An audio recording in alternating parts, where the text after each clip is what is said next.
o jornal Cidade de Niterói hoje veio até o gabinete do vereador Bruno Lessa para saber um pouco do trabalho dele, né, que a gente costuma acompanhar. Bruno, é um prazer recebê-lo. Obrigado, Ademir. Eu que agradeço. O prazer é meu estar aqui falando para essa rede de vocês, grande hoje na cidade, através da internet, das redes sociais. É um prazer enorme estar podendo discutir questões políticas do Brasil, da nossa cidade, especificamente do mandato que nós temos feito aqui na cidade. É com muita satisfação que eu lhes recebo no meu gabinete. Tenho certeza que vai ser um bate-papo muito proveitoso e também esclarecedor aí para o nosso espectador sobre os assuntos mais importantes da política e da nossa cidade no momento. Bom, Bruno, vamos lá então. Como foi para você ser eleito o vereador mais novo aqui na cidade? Olha, Ademir, e todos vocês que nos assistem pelo Jornal Cidade de Niterói, primeiro, fico muito feliz, porque foram diversos jovens candidatos, né, diversos candidatos numa faixa etária mais nova, e eu tive a oportunidade de ser eleito, de ser o vereador mais jovem da cidade. E fiz isso em 2012, fui eleito com 21 anos, tomei posse com 22, porque faço aniversário em dezembro. E agora também em 2016, um pouco mais velho, né? Porém, já né? Eleito com 25 ainda. E tomando posse com 26, porém ainda o mais jovem da cidade. Nessa segunda eleição, eu confesso que não foi com muita satisfação, porque eu achava importante, dentro do processo político da cidade, essa renovação permanecer e a gente ter um vereador eleito com a idade que eu pude ser eleito em 2012. Então tinha a expectativa de ter alguém mais jovem do que eu na Câmara, e esse processo de renovação da política é um processo extremamente salutar e principalmente necessário para a nossa cidade e para o nosso país de maneira geral. Então eu tinha a expectativa de ter alguém mais jovem no parlamento. Mas a gente continua aqui na Câmara defendendo as nossas bandeiras, porque um ponto, Ademir, a gente tem que deixar claro. A renovação na política, ela não é uma renovação simplesmente de faixa etária. Ela não pode ser uma renovação simplesmente de idade, porque senão vota-se nos mais novos e está tudo resolvido. Exatamente. Ela tem que ser uma renovação de práticas. Não adianta um jovem parlamentar se eleger com práticas da velha política.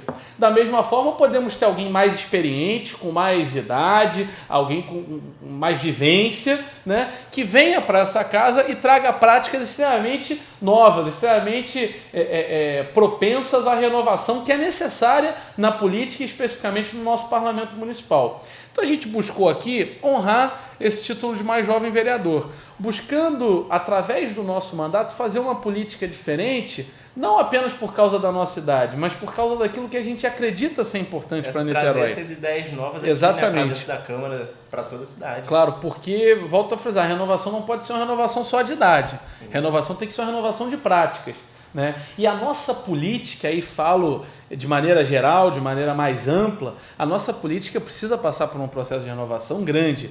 O que a gente tem visto no Brasil é desanimador e não há saída que não seja pela política. A saída é por dentro da política e a saída é pela participação do cidadão, pela maior vinculação do cidadão com o processo político. Prestar mais atenção no que está acontecendo, ler mais sobre os assuntos, discutir mais no círculo familiar, no círculo de amigos, com os vizinhos. Porque eu sempre falo uma coisa, Ademir, a gente só muda a política participando dela. A gente só muda a política com a nossa própria participação. É necessário ter a ideia para poder agir, né? Claro, sem dúvida. E a negação à política, ela, além de perigosa, porque ela se apresenta em determinados momentos históricos da história recente da humanidade com uma faceta extremamente autoritária, além dela ser perigosa, a negação da política ela não favorece o processo de mudança e de renovação. Eu sempre digo uma coisa, se você não votar, se você votar nulo, se você não for lá votar, alguém vai votar por você. Alguém é candidato, alguém se elege. Então o seu voto importa, o voto de cada cidadão importa. E a participação no processo político, ainda mais nos momentos de crise, ainda mais nos momentos onde espera-se e é necessário uma mudança na política. A população precisa participar, a população precisa fazer o seu voto valer a pena, escolher bem o seu candidato e votar, porque se ela não votar, alguém vai ser eleito com os votos de quem foram votar, alguém vai votar. Exatamente. Né? Então essa participação é muito importante. E eu, como jovem, iniciei jovem na política, hoje nem tão mais jovem assim, mas ainda jovem, ser jovem na política, acho que é uma responsabilidade nossa também, por isso eu estou falando nisso, está sempre incentivando a participação da população, em especial da juventude, na política. Bom, agora eu vou trazer uma pergunta praticamente com o mesmo cunho. Como é trazer aqui para a Câmara os seus ideais, os ideais do seu partido, sendo líder do PSDB aqui na Câmara? Olha, a relação na Câmara, a Câmara Municipal é um ambiente político, né? E eu sempre digo que, na verdade, no parlamento, o parlamento é um ambiente de diálogo, né? E eu confesso, quando eu ganhei a eleição, entrei aqui muito jovem, 22 anos, eu tinha certa dificuldade de compreender isso. De compreender a briga no parlamento, a briga no plenário, a briga no espaço de discussão entre os vereadores. Essa convivência diária que vocês têm aqui. Que a gente tem, e que isso não é uma briga pessoal fora dali. Sim. Né? Então eu demorei um pouco a me acostumar a isso. Mas a convivência aqui com os vereadores é boa. Naturalmente, quando eu me elegi também, eu sempre fui muito incisivo no meu mandato. Já comecei falando, já comecei propondo, sou oposição ao governo Rodrigo Neves, já comecei criticando um monte de coisa que eu achava errada. No seu primeiro mandato, então, você já fez inúmeros projetos de lei. E tinha aquela coisa, né, dos vereadores um pouco mais antigos, um pouco daquela coisa do... Pô, pato novo não dá mergulho fundo, né? Então, os primeiros 6 meses foram difíceis, né? Mas a gente foi com trabalho, com dedicação, mostrando que a gente estava ali para cumprir um papel importante de fiscalização, para cumprir um papel fundamental à democracia, de ter um mandato mais incisivo na crítica, ter um mandato mais incisivo na lupa da forma como é gasto o dinheiro público, né? Então, foi algo que foi muito natural também. E hoje, enfim, o convívio é bom com todos os pares, né? Nós temos uma Câmara onde a correlação de forças governo e oposição é injusta. Sim. Nós somos 4 na oposição contra 17 no governo, uma briga dura de se travar todos os dias, mas a gente trava essa briga com respeito. Eu tenho respeito pelos pares de governo e tenho certeza que a recíproca é verdadeira, e é por isso também que nós conseguimos fazer um mandato propositivo, apresentar boas ideias, aprovar bons projetos de lei. E eu tenho orgulho de ser membro do PSDB, faço parte do partido desde os meus 16 anos de idade e de liderar o partido na cidade. Acho que um partido importante no processo histórico de redemocratização do Brasil, um partido extremamente importante no processo de estabilização da economia no nosso país da década de 90, e foi a partir da organização do Estado, da estabilidade econômica, que a gente pôde traçar um rumo de desenvolvimento econômico e social que, em que pese tudo que nós vivemos, o Brasil da década de 80 para o Brasil de hoje evoluiu muito. Eu não tenho dúvida da dimensão do PSDB, na importância dessa evolução. Bruno, você se declarou oposição ao atual prefeito Rodrigo Neves, e eu queria saber como você enxerga, né? Porque atualmente a prefeitura completou 100 dias de governo. Como que você descreve esses 100 dias de governo e o antigo governo, né? Foram 4 anos do também prefeito Rodrigo Neves. Sobre os 100 dias tem coisas assim que são inacreditáveis, mas que a gente precisa citar.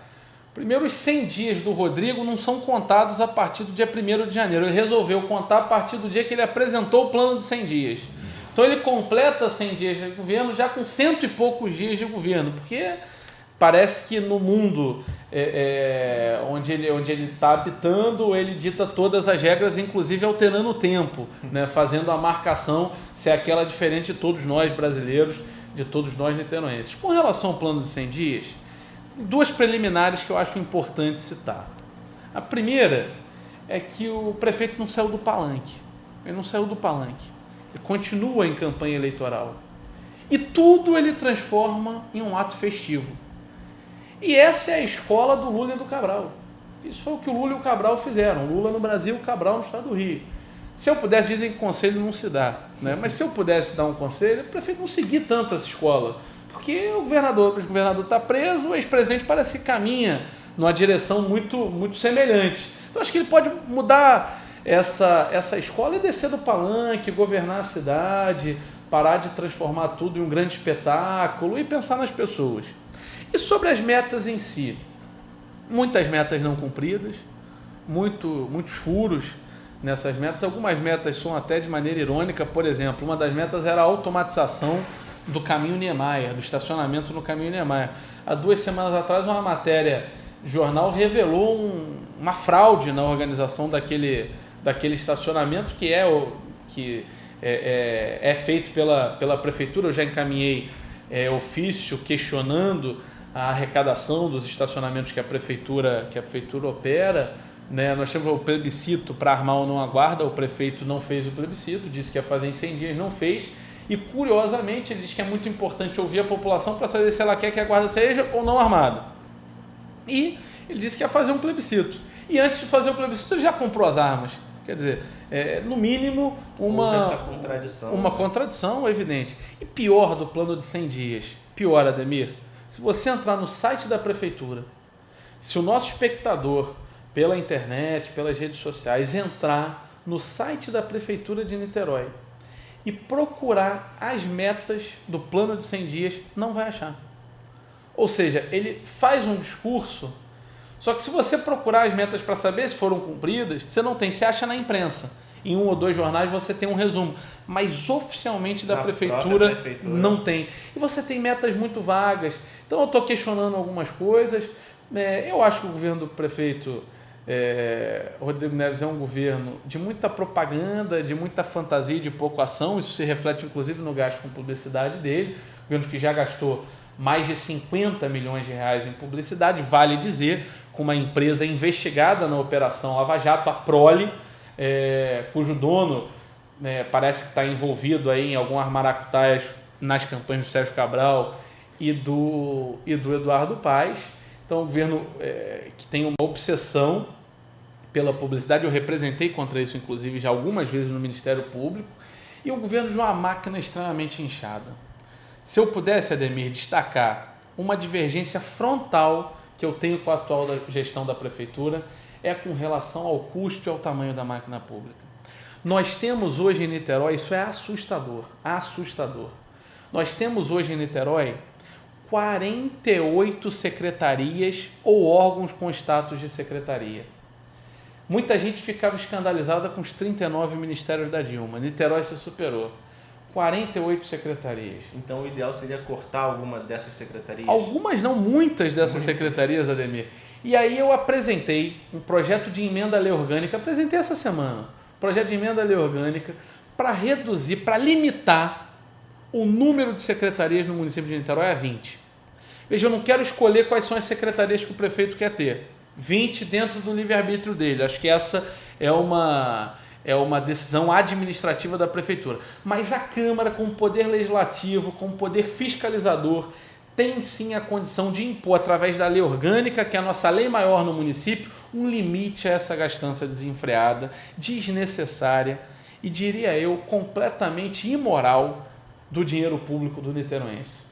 48 secretarias é um escárnio com a população de Niterói.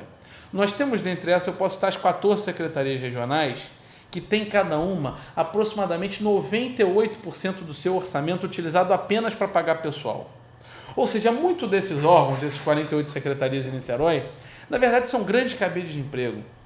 São grandes espaços para se alojar os aliados, para se efetivar os acordos feitos na época da eleição, muitas vezes nos escuros dos gabinetes, sem os olhos da população, para ter mais alguns segundos de tempo de TV, para ter apoio de mais uma nominata aqui, de mais um conjunto de líderes a colar. E aí se chega a uma máquina extremamente inchada que é paga com o nosso dinheiro, com o dinheiro de você, cidadão de Niterói, com os impostos que você paga. E aí isso está errado. Não dá para ter essa máquina tão inchada como tem a Prefeitura de Niterói. Mais de 1.500 comissionados, os terceirizados nem se falam, são uma caixa preta, e 48 secretarias municipais. Eu tomo até a liberdade, Ademir, de me dirigir àqueles que nos assistem para pedir o seu apoio para a gente conseguir aprovar essa emenda à lei orgânica na Câmara Municipal de Niterói. É fundamental a gente limitar, a gente frear, a gente dizer chega, a gente dizer basta a essa gastança desgovernada de dinheiro público com órgãos completamente ineficientes, feitos apenas de cabide de emprego para cumprir os acordos eleitorais. E eu fiz essa emenda porque eu acredito que isso vai limitar, que essa emenda é importante para a gente reduzir o número de secretarias, reduzir esses espaços ociosos, reduzir espaços que uma vez o próprio prefeito chamou de estruturas paquidérmicas quando ele era oposição. E para isso é muito importante o apoio da população de Niterói.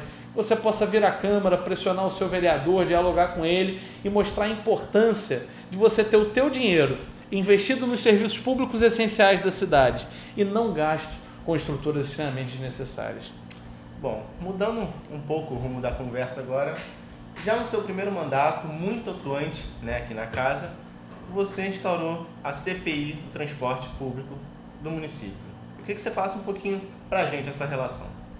Olha, Ademir, primeiro quero aqui me deixar à disposição e dar uma sugestão. Claro, fica à vontade. Que a gente faça um dia um programa só sobre a CPI dos ônibus, porque o assunto é muito vasto, Condensado num relatório que eu apresentei ao final de 6 meses de investigação, um relatório denso, está na internet à disposição de quem quiser assistir.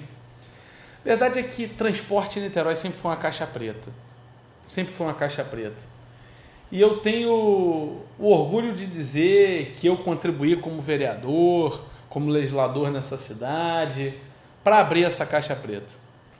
Eu sempre questionei forma como as empresas de ônibus operavam na cidade de Niterói. Sempre questionei. Não como vereador antes, como cidadão, porque sempre andei de ônibus. Sempre achei o serviço ruim, caro, ineficiente, demorado, impreciso, desconfortável, uma passagem caríssima. Quem anda de ônibus acho que entende um pouco. Eu acho que quem anda de ônibus concorda comigo. Fala. E quando entrei na Câmara, busquei questionar algumas questões. A primeira coisa que fiz foi um requerimento de informação, logo no início do mandato, início de 2013, um requerimento de informação pedindo cópia do contrato de concessão. Que eu queria ver o contrato de concessão com as empresas de ônibus. E o requerimento não era nem votado, não ia nem a votação. E todos os meus questionamentos sobre a relação empresas de ônibus, prefeitura, sobre a concessão, tarifa, eles não avançavam. Eles eram, de certa forma, estancados, né? E não avançavam na Câmara. Em junho, julho de 2013, iniciou aquele movimento contra o aumento da passagem, um movimento que eclodiu nacionalmente, São Paulo, Rio, Belo Horizonte, Niterói, quando o prefeito, então, aumentou a passagem de R$ 2,75 para R$ 2,95, em junho ou julho de 2013. E naquele momento, uma pressão muito grande da população. Amaral Peixoto teve milhares de pessoas, eu participei. Sim, teve manifestações. Manifestações grandes. Presidente Vargas no Rio também participei. De pressão por redução do valor da tarifa de ônibus. E as prefeituras recuaram. As prefeituras, em geral, como forma de se abafar o protesto popular, que estava ficando perigoso para os governantes de então, as prefeituras recuaram e reduziram naquele momento. Eles desistiram, né? Desistiram do aumento. O Niterói voltou a ter uma passagem de 2,75. E aquilo, de fato, acalmou os ânimos das pessoas que protestavam. Mas eu falei, olha, isso não é o suficiente. Baixar a tarifa num momento de grande manifestação popular não responde os questionamentos que nós temos sobre o sistema de transporte e não resolve os problemas de transporte da cidade. Então nós precisamos fazer algo mais. E eu apresentei um pedido de uma CPI, uma Comissão Parlamentar de Inquérito. É um instrumento do Legislativo que tem poder de investigação, que tem poder de polícia para realizar a investigação e que tinha como objeto investigar o sistema de transporte de Niterói. E me tornei presidente dessa CPI. Longo processo até me tornar presidente, porque o regimento interno da nossa casa diz que quem propõe CPI preside CPI. Mas, na época, houve uma grande divergência. Alguns colegas parlamentares tentaram fazer de maneira diferente, teve que fazer um questionamento incisivo e tudo mais. Enfim, após uma longa batalha, nós conseguimos instalar a CPI dos ônibus, comigo, presidente, no início de agosto de 2013. E foi um longo processo de investigação. Eu, como presidente, conduzi essa investigação e a correlação de forças interna na CPI eram 2 vereadores de oposição e 3 de governo, o governo maioria, algo que tornava os trabalhos um pouco mais difíceis, porque, em geral, governos, e eu não falo especificamente do de Niterói, não são muito dados a comissões parlamentares de inquérito. Mas foi um trabalho de investigação muito profundo. Nós analisamos dezenas de páginas de documento, chamamos pessoas aqui a prestarem depoimento, a prestarem esclarecimentos pessoalmente, pessoas que nunca imaginaram dar qualquer tipo de satisfação a qualquer órgão público. Então, os empresários de ônibus vieram depor, gestores públicos daquele momento, da atual gestão e de gestões passadas foram depor na CPI.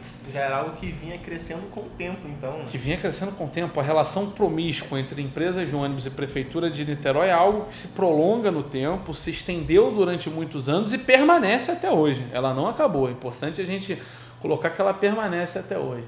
E ao final da CPI eu produzi um relatório. E esse relatório, ele continha eixos principais que debatiam a tarifa. E eu dizia que a tarifa em Niterói era superfaturada, e eu mostrei tecnicamente o porquê, por isso que eu digo que o assunto é longo, porque da gente fazer toda a explicação de por que a tarifa em Niterói em 2013 era superfaturada, é um assunto muito técnico.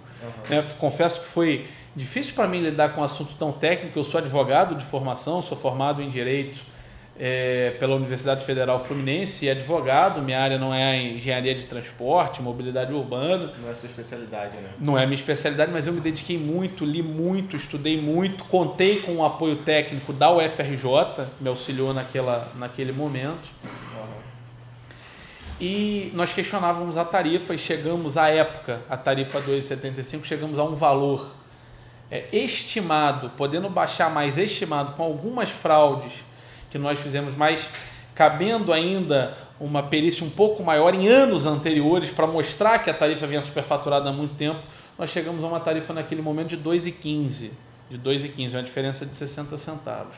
Eu tenho 4 ou 5 ações na Justiça para redução do valor da tarifa em Niterói, porque posteriormente a isso a tarifa passou a ser reajustada pela inflação e a Prefeitura sempre deu um aumento acima da inflação, de maneira que a gente chega em 2016 com inflação acumulada em 23,13% de 2013 a 2016 e a reajuste tarifário das empresas de ônibus de 34,54%. Então a gente tem 11% a mais de reajuste do que de inflação. Só nisso a gente já baixava a tarifa em 10%, 11%, né? Sem levar em consideração os meus cálculos, os nossos cálculos como presidente da CPI.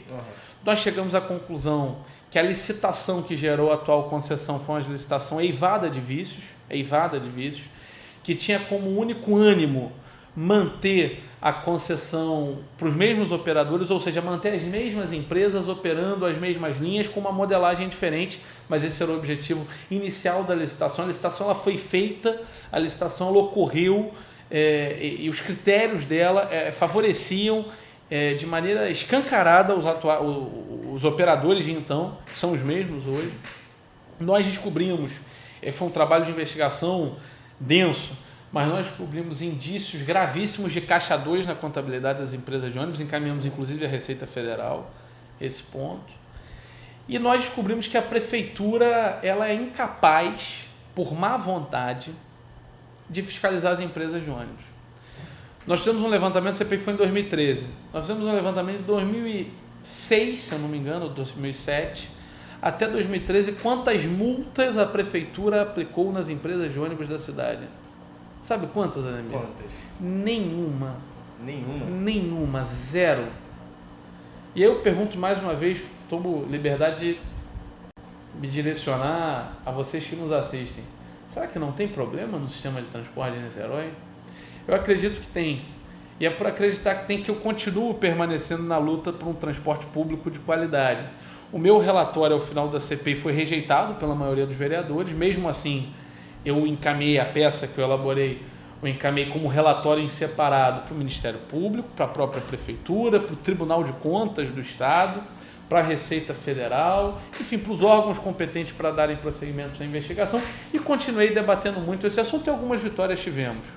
Por exemplo, a Prefeitura implementou no final de 2014, início de 2015, a biometria para o idoso, um absurdo, uma limitação a um direito que é constitucional, que é a gratuidade para aqueles que têm mais de 65 anos, que aliás eu luto para reduzir para 60, e a Prefeitura limitou através da biometria, e nós, após uma representação nossa ao Ministério Público Estadual, o Ministério Público ajuizou uma ação civil pública e conseguiu uma liminar em vigor até hoje que suspende isso. Então, vitórias tivemos, mas é uma luta dura, é uma luta que nós continuamos a travar aqui no nosso mandato.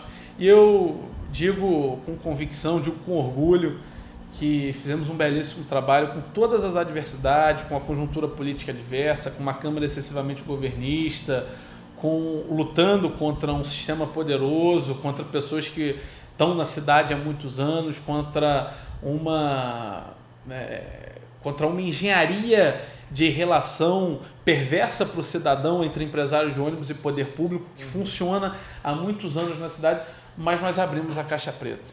Mas a sua luta, ela vai muito além do transporte público. Não, muito né? além, muito além. Porque você também instaurou a CPI da Ampla, pela precariedade dos serviços, né? Que hoje a Ampla é a atual Enel. Isso.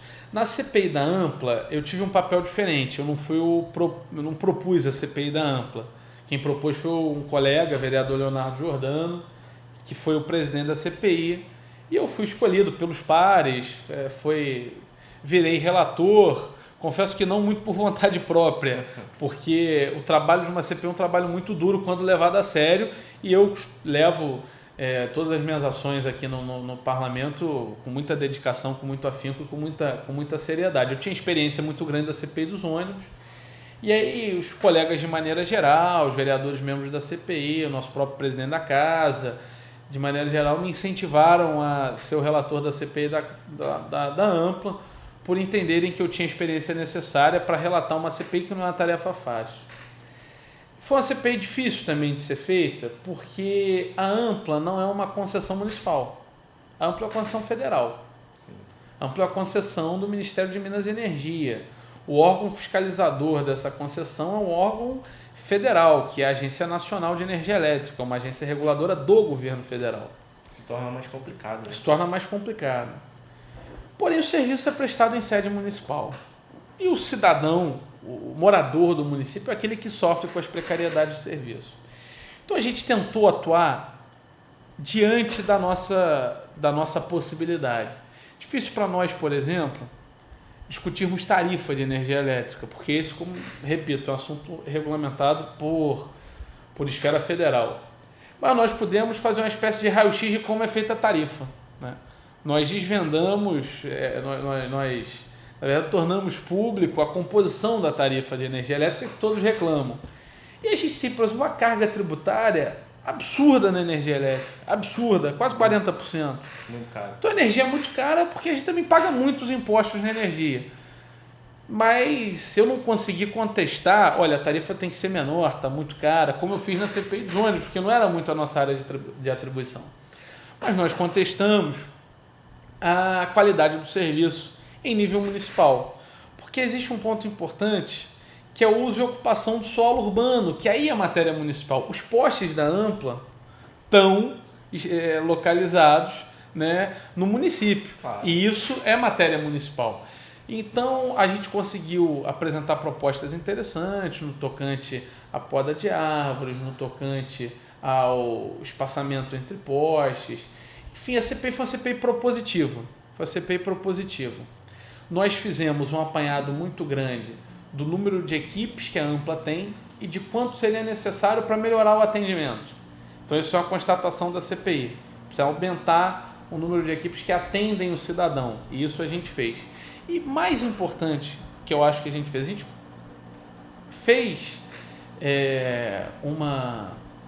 a gente dissecou os investimentos na Ampla. Né, o Gênio. O que a concessionária pretende investir ao longo dos próximos anos? Quanto disso é em Niterói? Quais são os investimentos previstos em Niterói? São esses. Estão listados no nosso relatório. E aí qual é o desafio da Câmara? O desafio da Câmara é acompanhar a execução desses investimentos. Porque se esses investimentos de fato foram feitos, se forem feitos, a gente vai ter uma melhoria no serviço. Então acho que o grande mérito do relatório, que aí sim é aprovado da CPI da Ampla, é a gente conseguir ter um diagnóstico desse investimento, se acompanhar agora ano a ano, e a gente tem feito isso. Os vereadores que foram membros da CPI da Ampla, que são vereadores nessa gestão, porque a CPI terminou ao final da legislatura passada, dezembro de de 2016. Os vereadores que permaneceram estão fazendo esse acompanhamento, de maneira que esse é um trabalho mais longo do que o trabalho de uma CPI. Mas eu acho, a CPI fez audiências públicas, foi aos bairros, dialogou com a população, constatamos que o serviço de fato é precário, apresentamos propostas para a melhoria do serviço e temos essa missão de fazer o acompanhamento dos investimentos daqui para frente para garantir a melhoria do serviço para o cidadão niteroense. Entendi. Bruno Lessa, vereador, quais são seus planos para 2018? Olha, enfim, eu gosto muito de viver o nosso presente, né? Evidente que a gente busca planejar o futuro. Eu tive um crescimento na minha votação, sou muito grato aos eleitores de Niterói por isso, vejo isso como um reconhecimento também ao mandato que fiz, que não fiz sozinho, que fiz com o apoio de um gabinete extremamente qualificado que consegui montar aqui na Câmara. E ano que vem é um ano eleitoral, um ano de oportunidades, é um ano, enfim, onde a sociedade aponta para uma busca de renovação política. Mas hoje minha cabeça não está em 2018. Minha cabeça está em continuar realizando esse mandato que a gente vem fazendo. Eu estou muito focado aqui na Câmara, a gente tem pautas importantes a serem apresentadas. Eu falei, por exemplo, da emenda à lei orgânica, da redução de secretarias. Nós estamos apresentando, questionando algumas outras coisas da Prefeitura. Enfim, vai ser um ano de muito trabalho para todos nós aqui na Câmara. Então, estou bem focado no nosso mandato. E o que eu, assim, sempre quando as pessoas me perguntam, eu falo o seguinte: olha, qualquer decisão que eu tome, eu vou tomar pensando em Niterói no primeiro lugar. Né? É onde eu puder ser mais útil para a cidade de Niterói. Onde o eleitor de Niterói entender que eu possa ajudar mais. Se na Câmara, se em outro lugar, em outro lugar. Mas hoje, no exercício do mandato, eu estou extremamente focado na minha atuação como vereador. Entendi. Então, o país, né, como sabemos, vive um momento de crise, né, que tem abalado a todas as esferas. E eu queria saber, você, Bruno, como vereador, como você enxerga essas delações, todo esse acontecimento que tem passado pelo nosso país? Um momento muito duro para o Brasil, né? Sim, um momento muito duro para o Brasil. A gente vive uma crise econômica muito forte, uma crise política muito forte, a crise moral na nossa sociedade muito forte. É evidente que quando a gente vê as delações do Odebrecht, é algo muito impactante ver uma organização criminosa daquele tamanho, com tantos tentáculos.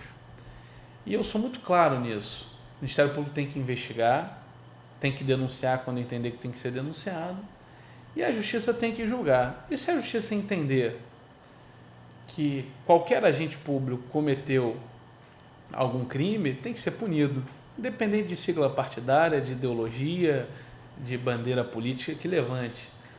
Combate à corrupção não pode escolher lado. Combate à corrupção tem que valer para todos. Agora, me entristece ainda mais ver o caso do ex-presidente Lula.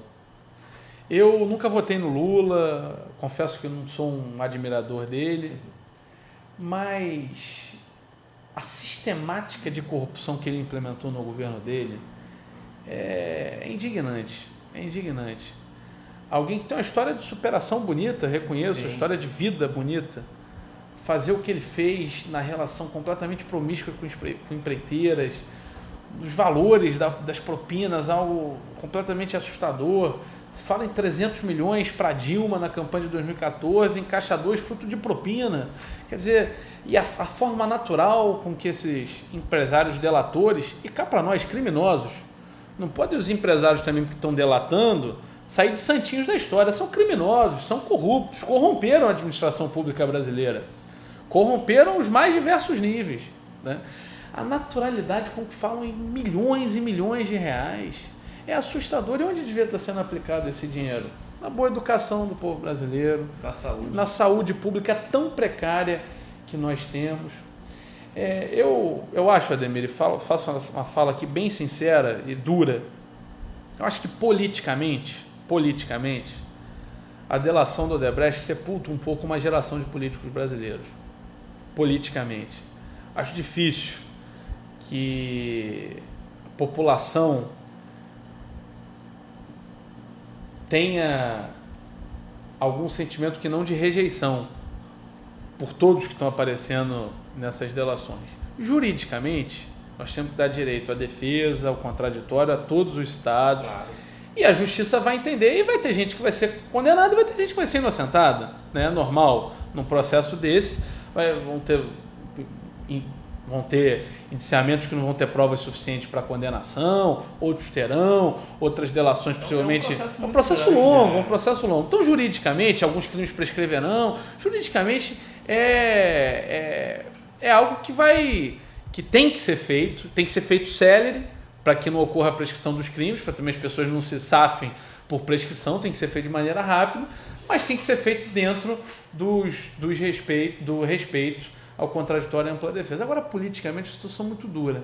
Então, a gente tem, no ano que vem, um momento, 2018, voltando a falar de 2018, onde a gente vai escolher no Rio de Janeiro o nosso futuro governador e no Brasil o nosso futuro presidente da República. Eu não sei hoje quem serão os candidatos, acho difícil, diante desse quadro de incerteza, dizer quem serão os candidatos nessas duas eleições. Mas se eu pudesse propor uma reflexão à população, seria não descambar para os extremos.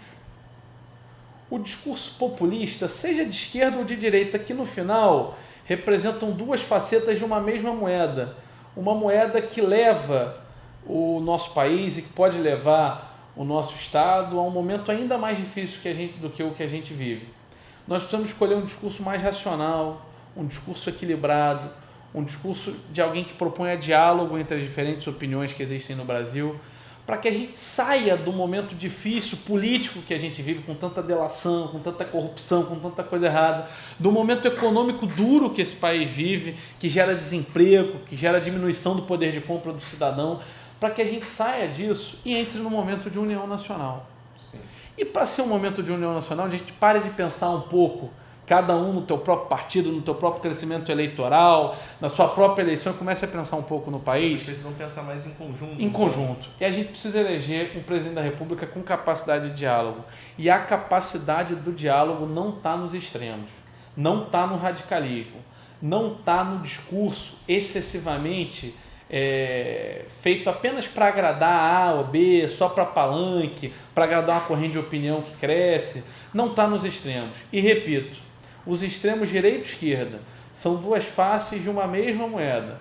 Uma moeda que representa autoritarismo, que representa pouca democracia, que representa um Estado agigantado, como é o que a gente está criticando em Niterói, que representa uma política econômica excessivamente pautada no controle estatal e pouco pautada na liberdade que você, cidadão, indivíduo, tem que ter para empreender. Tomara o sistema político brasileiro gere um bom nome para presidir esse país, para disputar a eleição, para ganhar a eleição. E falam que vai ser um outsider da política, que seja outsider, que seja da política. Eu não sei de onde vai vir a solução, mas que venha alguém com capacidade de diálogo, com equilíbrio necessário para administrar essa grande nação que é o Brasil. Nós temos imensas potencialidades. Que venha quanto antes. E que venha o quanto antes. A gente tem perdido isso. E a gente precisa, em 2018, botar o país novamente aos trilhos e reencontrar o caminho do crescimento. Bruno, a última pergunta para a gente fechar. Por que ser vereador de Niterói? Pela vontade, pela determinação de servir a minha cidade, a cidade que eu amo, a cidade que eu morei a minha vida inteira, a cidade que eu acredito, a cidade que eu acho que é a melhor cidade do mundo para se viver, mas que pode ser ainda melhor, e ser vereador é a forma que eu encontrei de dar a minha contribuição para melhorar a minha cidade e a vida dos milhares de niteroenses. Bruno, toda a equipe do Jornal Cidade de Niterói agradece pela receptividade aqui no seu gabinete. Nada, Ademir, eu que agradeço. Obrigado a você, obrigado a você que nos assiste, obrigado a toda a equipe do Jornal Cidade de Niterói. É um prazer estar aqui com vocês, estou à disposição, sempre quando necessário. Parabéns pelo trabalho de vocês. Feito um trabalho, um autêntico espaço de tribuna livre, de oportunidade das pessoas se expressarem, como qualquer mídia deve ser, democrática, ouvindo todos os lados, dando oportunidade, e a gente precisa muito disso na nossa cidade. Mais uma vez, muito obrigado, estou à absoluta disposição, e um grande abraço para você que nos assiste, acompanha a política da nossa cidade, participe e ajude a mudar o Brasil. Esse foi o papo com o Bruno Lessa.